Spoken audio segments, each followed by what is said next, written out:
Mara's Policy. Giving Up. Chapter 10.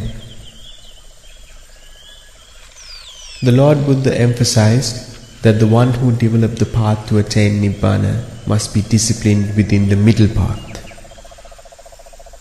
With only the 3 robes and the bowl, and living near the roots of trees in secluded places or hermitages, the bhikkhus in the past dedicated themselves to be released from the suffering of samsara.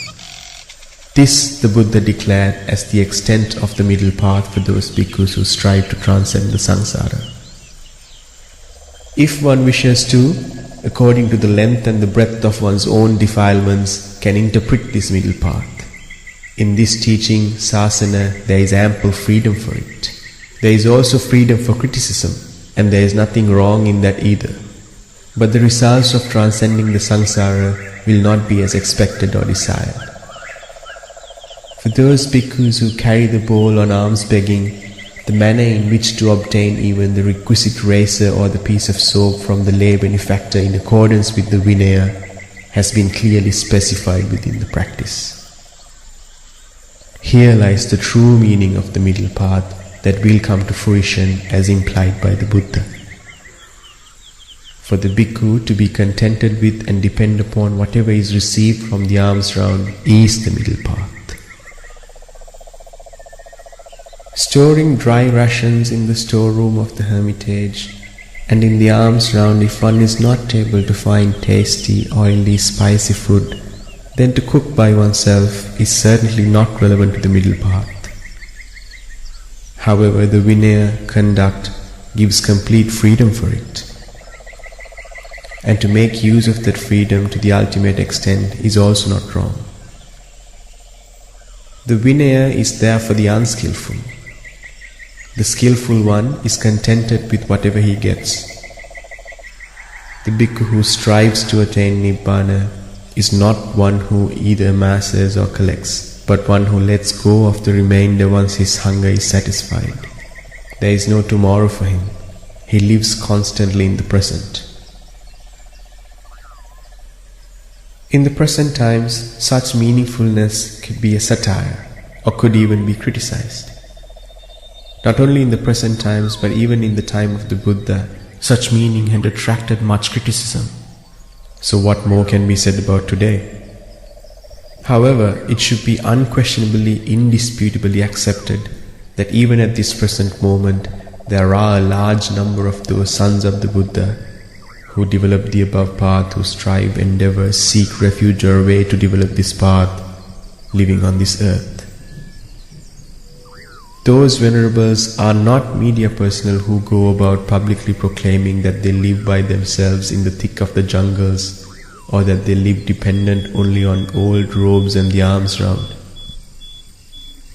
Those venerables live with even the above minimum, not to grasp them, but due to the inability to survive without them, because they must look after the physical body until they finish the job of reaching Nibbana.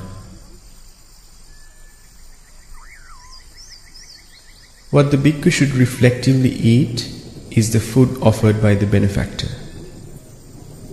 Thinking that the food offered is not tasty enough, and with the craving for taste, getting a tasty meal prepared by oneself or by those dedicated laymen, and then to reflectively eat such meal is not the middle path. Yet, even I admit that it can be done in accordance to the Vinaya. And if someone were to do so, I would not criticize that. These are the natural behaviors of the world and the worldling. We should not collide or be in conflict with them. The one who dedicates himself towards Nibbana should free himself from perceptions such as storeroom of the hermitage, gas oven, or the hot water bottle. These are forms of Mara that awakens your craving for taste. Between the middle path and the world of sense pleasures is also an extreme. It is neither the middle path nor the path of sense pleasures. It is a combination of both, a mixture of the two. It is just like the equanimity between craving and aversion, or binding and colliding. In equanimity, there is both craving and aversion. In the above situation, there is a nature of exceeding or violating the middle path, and the nature of grazing or touching the world of sense pleasures. Let us call this the policy of Mara. Training in the Mara's policy, seeing it as the middle path, we go in search of Nibbana. Although the cow stays with the calf, if you were to milk the calf, you will not get any milk. This is neither the cow's fault nor the calf's fault. It is your fault. However, the cow and the udder are both in front of you. If you remain tying the cow with the rope of Vinaya, it is fruitless. There is also no use of collecting cow dung or urine from the cow.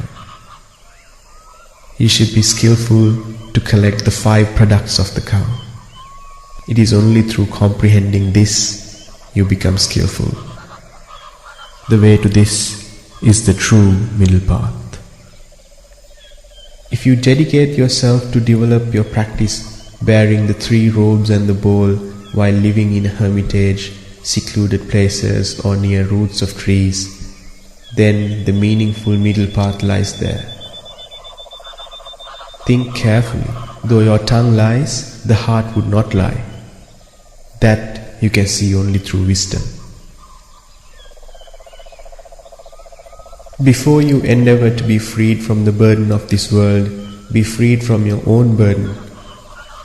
When you get freed from your own burden, then you will comprehend that all this time what you carried is the burden of the world. The length and breadth of the ignorance of the worldly being, the Puthajjana, who bear the weight of the world which does not belong to him due to the ignorance, will only be comprehended by you once you are freed from the world. If you follow the middle path in a well-disciplined manner and transcend the path to Nibbana, you can make the entire universe delicately fine and bring it onto your palms. Then you will feel that I conquered the world. The power of conquering the world is hidden spiritually inside all of you. What you need to do is to surface that power. If you are apathetic to surface that power in this life, you will have to spend many eons of suffering in this samsara.